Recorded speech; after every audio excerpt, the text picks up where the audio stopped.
My name is Rob Hurless.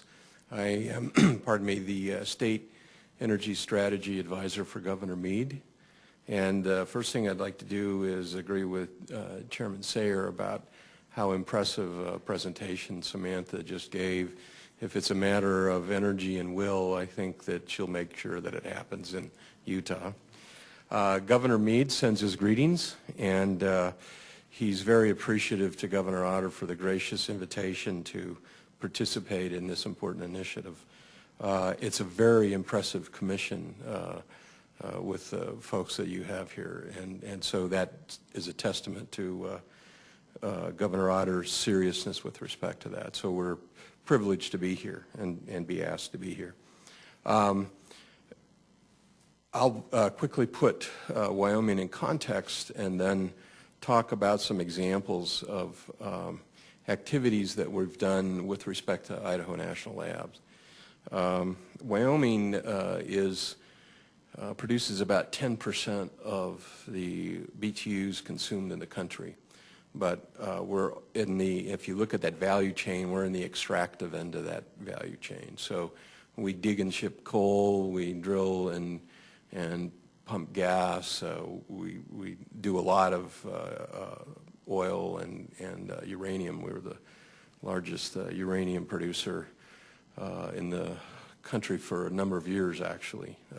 So there's an intrinsic interest in nuclear power. We have had a legislative committee, Nuclear Energy Task Force, which is a subset of the Minerals Committee, active for a couple of years in Wyoming, and they hold hearings and try to educate themselves and the public on nuclear energy and moving up the value chain from just extracting yellow cake to moving forward with other activities in the nuclear energy world. We are a net electricity exporter, so there's no indigenous demand shortfall that we're trying to meet with nuclear power. But we do have an interest in nuclear power, and we've worked with Idaho National Lab, and I'll explain that in a second, applying nuclear resources in hybrid energy systems and using process heat from nuclear plants in coal conversion, because we obviously have a lot of coal. We're sensitive to the environmental, excuse me, the environmental attributes of that, but we don't want to lose the value of that energy resource. And so we have a relationship with the Next Generation Nuclear Power Industry or Nuclear Plant and Industry Alliance, led by Dow, and you heard the folks from Arriva this morning talk about that.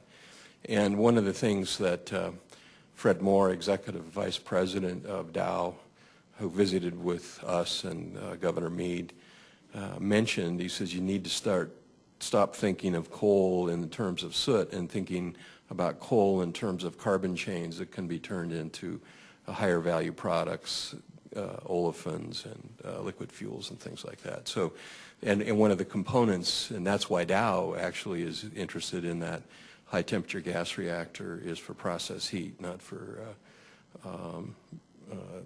power generation per se. So with respect to activities with INL, we view INL as a great partner with the state of Wyoming. And we've had a relationship for a number of years with folks. Our relationships mostly have turned on the non-nuclear side. What a lot of people don't necessarily know is there's a lot of resources at INL that aren't necessarily nuclear resources. They have a lot of engineering resources, and we've been fortunate to have created relationships with a number of those folks. And currently, this last session in the legislature, as an example of the quality of that relationship, the legislature funded a hybrid energy system study that specified INL as our partner in that study. And that's on a cost-share basis. And folks from INL were instrumental in testifying before the legislative committees to get that bill passed. And so we'll be looking, INL is doing the bulk of the work, but we're doing it in collaboration so that we can understand better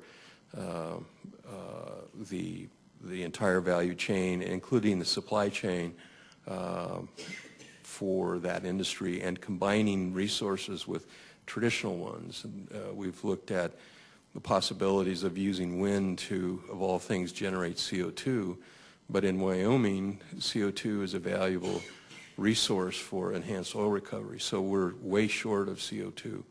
And it's valuable, right, in fact, right now it's probably more valuable than natural gas, because we have probably 1.5 billion barrels of oil recoverable by using CO2, and so using a renewable resource to work it through the chain to be able to generate another product is pretty interesting to us. And so that's one example. We've create a cooperative research and development agreement with INL looking at gasification. They have a very robust model that we've created down to the unit ops scale of how you would do coal gasification, or as it turns out, natural gas gasification to create higher value products such as gasoline or diesel from coal or natural gas. And that model has been used actually to stimulate some interest, and we have a local company that's relied a lot on INL's research to sort through that, to say, okay, let's look at not only the plant itself, modeling the physical plant, but also the economics. And so there's been direct, immediate economic benefit from that relationship. So we look at INL as a great resource. And one of the things, if you think about at a policy level, INL can be one of those kind of institutions that can provide a little bit of glue and a little bit of long-term stability, because at the state level, politics change and political leadership changes, and sometimes we're competitive with each other on projects and all those kinds of things. But if you have an institution that can be kind of referee isn't exactly the best word, but can be that kind of stabilizing, disinterested third party who can bring good science and good process to the table, then that helps states sort out their competitive advantage. And so as we use more of them, and a great example of that collaboration that you all are aware of is K's, and we toured that several months ago, a couple of legislators and a couple of my colleagues from the governor's office, and my other boss, Mark Northam, the director of the School of Energy Resources. That's another hat I wear. I'm a deputy director of that. And we toured that, and we were very impressed with it. We want to build that relationship there and do our fair share to contribute. In fact, one of the things that we just flat out stole was that cave concept. We're building a new energy innovation center on the campus in Laramie, and that visualization center is going to be modeled after the one we saw at K's, because it was so impressive. And we've been thinking about it for a while, but when we saw that just confirmed it. So we've had an excellent relationship, and I had the privilege of working for the prior governor, who knows both Governor Otter and Governor Herbert, and transitioned to work for Governor Meade. And so it's been interesting to see that progression, and Governor Otter is, as I said, to be commended for reaching out to the surrounding states to try and create that relationship, and my boss, Governor Meade, is very appreciative of that. So I would like to stop at this point and answer any questions and be as valuable to the commission as I can be. If there are questions or things that I can respond to, I'd be happy to do that. Thank you. Appreciate those comments and those insights. Members of the commission, what questions do we have? Do we need some caffeine to circulate up and down the rows here? Yeah. Please, Dr. Bayless.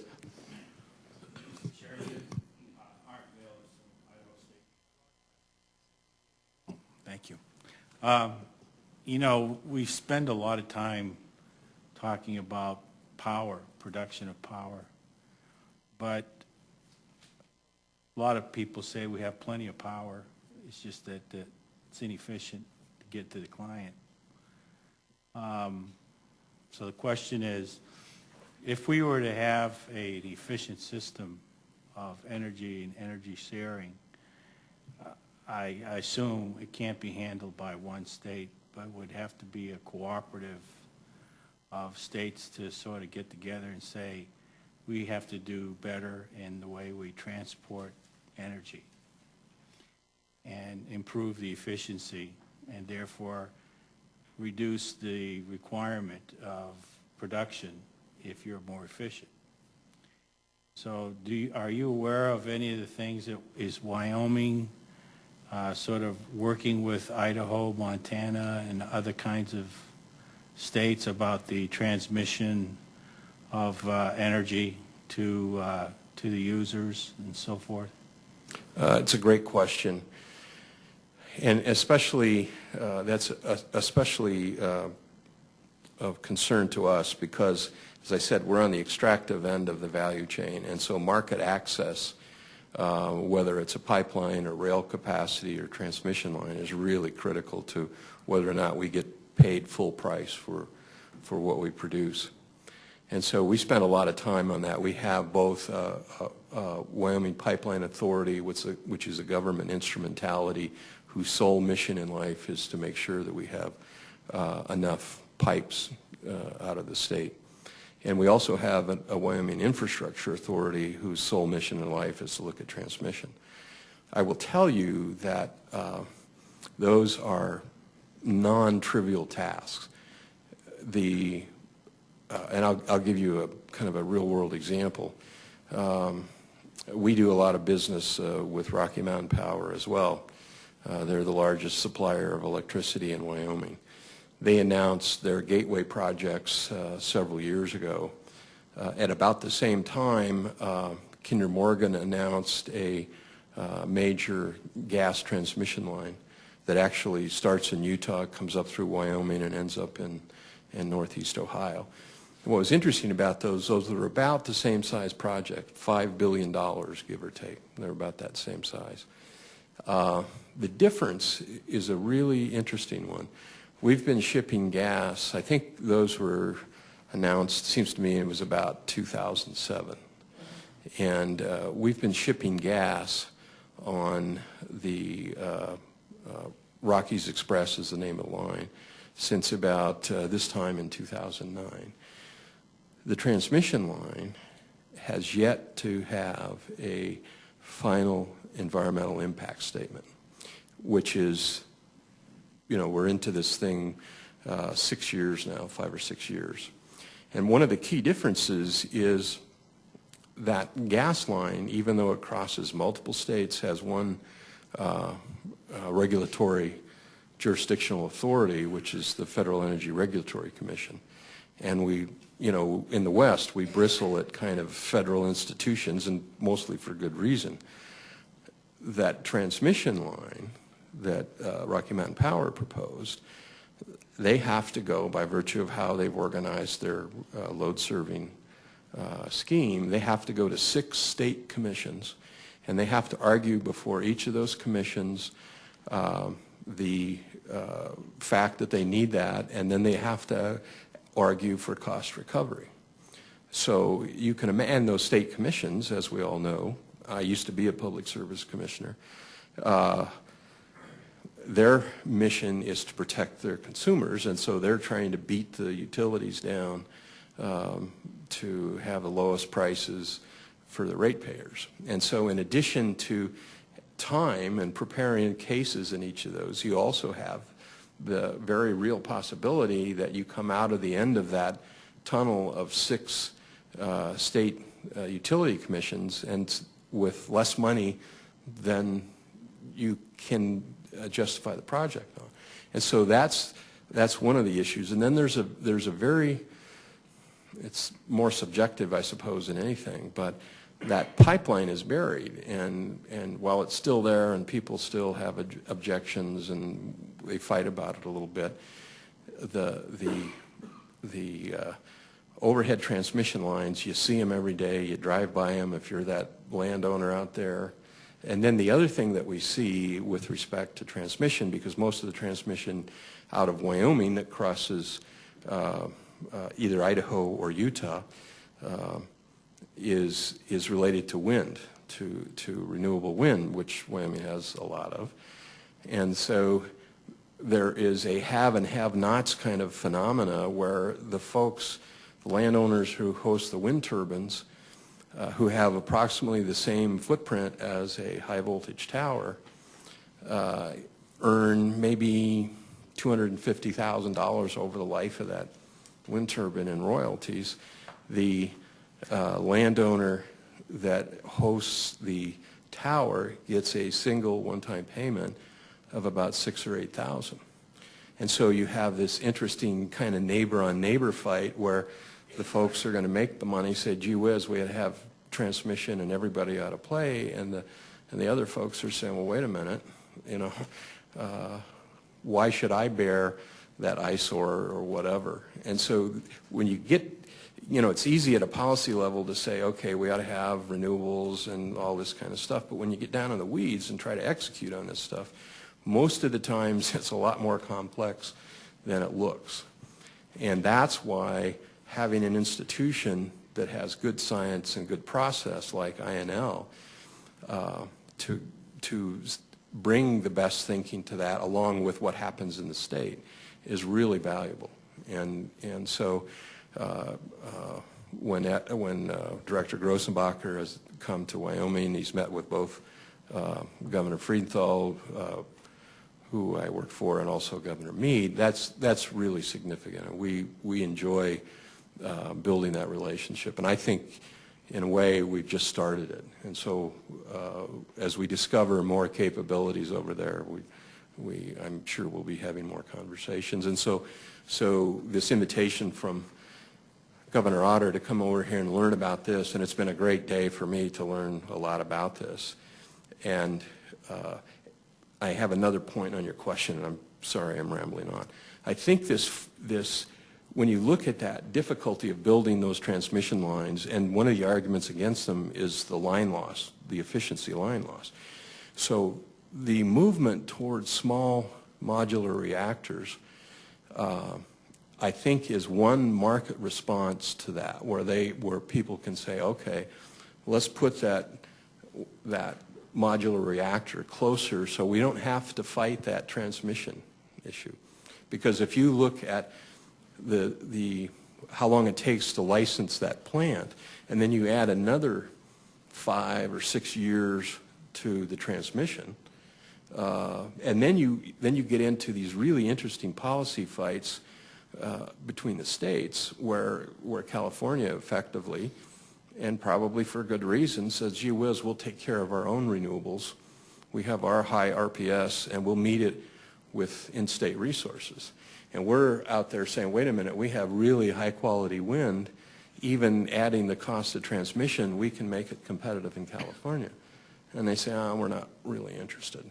And so it's those complexities when you get in there. But I think long-term in this country, if you look at the plot of countries at their gross domestic product per capita and their energy consumption per capita, we're up on the far right-hand corner of that, meaning we have a high per capita GDP, but we also have high energy consumption per capita. There are two interesting things about the rest of that chart. Japan has approximately the same GDP and probably 2/3 of the energy per capita use that we do. Canada, where energy is cheap, has approximately the same amount of energy consumption but a lower GDP. And the real serious one long term is China, sitting down in the bottom left of that chart with 1.3 or 4 billion people wanting to move up, and which is perfectly legitimate on their part. But generally, as economic conditions improve, you consume more energy. So if you look globally, we're going to have, the fact is we need it all, and we need to be very efficient in how we use it. And so having smart folks like INL and folks on the commission looking at these problems is a really good thing. That's a long-winded answer to a very short question. I apologize. Good answer. So. Thank you. Oh, please, Mr. Kotek. This is John Kotek with Gallatin Public Affairs. Thanks very much for that presentation. I want to ask you a question that you may or may not have an answer to, because I don't know how far you go back on this stuff or whether you had any involvement. But one of the things that we've heard about as a commission is this Blue Ribbon Commission report on what to do about nuclear waste. And one of the things that the commission learned about in that process was the experience in the state of Wyoming back in the early 90s, when I think it was Fremont County was looking at the possibility of becoming a volunteer community for interim storage of spent fuel. And Governor Sullivan, I think it was at the time, vetoed their application or their request to move on to the next stage of the process as it was laid out at that time. I was just wondering if you had any involvement or experience in that, or any recollections of kind of the debate that went on around that. You're nodding your head, so I'll shut up and let you run with it. Yes. In a former life, I was a newspaper publisher, and so I remember that issue very well. And it's interesting, in Wyoming, there is, I think, general support for, and understanding, I would say, for nuclear power and nuclear industry. And so I think if you had some kind of straw poll that said, hey, would you entertain the notion of having a nuclear plant in Wyoming, I think you'd get a lot of people raising their hands and say, you bet. What that issue turned on at the time was the notion of how temporary that was going to be. I mean, we were also watching what was happening to Yucca Mountain. And what happened there, Governor Sullivan did veto that, but there also was a referendum process. I mean, it was taken to the people to say, okay, and mostly because it was a very hot, as you would imagine, very hot political issue. And the folks said no. I mean, I don't remember the numbers, but it was probably 65 or 70% of the folks that said, we don't want to be the storage repository because and I think the subtitle, and this is just my own opinion, is we don't trust the feds that this is going to be temporary. We think that somehow it's going to slip into, kind of son of Yucca Mountain. And now, again, that's my opinion. That's several decades ago. So, but I think that was our take on it at the time. But right now, and I think seeing the development of that nuclear energy task force and the things that they're talking about, there's no particular objection. And they've even mentioned, and part of that hybrid energy system study that we're doing with INL specifically looks at the issue of how do we handle waste. And I think, this is my opinion, when people recognize the current reality that waste is basically handled on site, I think that most people say, okay, that's how it's being done, as long as it's done safely and we understand it, we'll probably be fine with that. It's the other stuff that they were concerned. That's my interpretation. And you're reminding me of something that the governor said about one of his big concerns being the imbalance of power between the states and the feds, and the concern that given the way the program was structured, the feds could unilaterally change the terms of the deal and the state of Wyoming would be stuck. Yeah, and we're, as many Western states are, we're pretty skeptical about that, because a lot of our lives are driven by federal land ownership and rules and things like that. So our kind of initial reaction is say, wait a minute, and should we really trust you? And that's pretty well warranted, I think, through time. But great. Well, thank you, Mr. Chairman. Thank you, gentlemen. Any other questions? Oh. No questions on wolves. Sorry, No Senator wolves. Davis. no wolves. This is all about nuclear. Admiral, please. Hey, Rob, thank you. Thank you for your comments on the partnership between the lab and the state of Wyoming, and thanks for your leadership. You know, it takes two to partner, and across a couple administrations, you've been a real leader and support of that.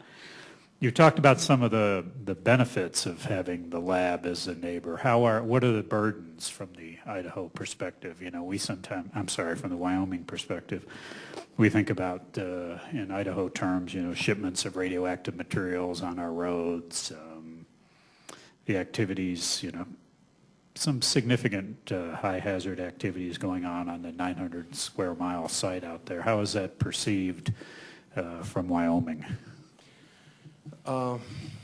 It's a good question. I think the folks in Wyoming, for the most part, we understand business. We understand the energy business. We're not frightened of large plants. We want them done right. We have to live there. We want the environment taken care of. We understand that folks need to make money with that process. We have such huge resources. We kind of get shined on occasion where people come in and they look at the mine mouth coal price and say, gee whiz, I want to do a big coal plant. And as someone said this morning, it's not the hat, it's the cattle. And so sometimes it takes a while to sort through that.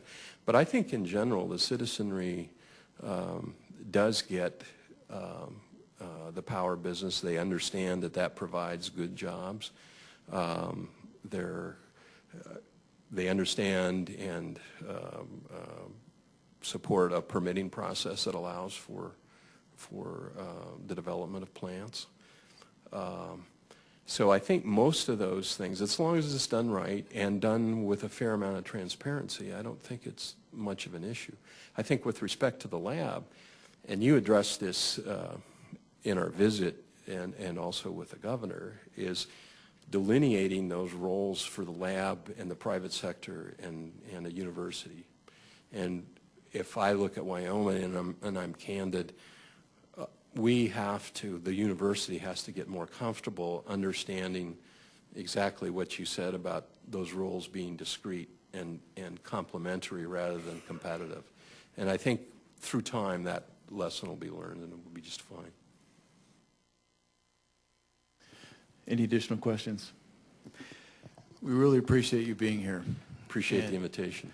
It's exciting to talk about this because I think the collaboration that you've started with the INL is a great example of how we can work together and how this can be a regional resource.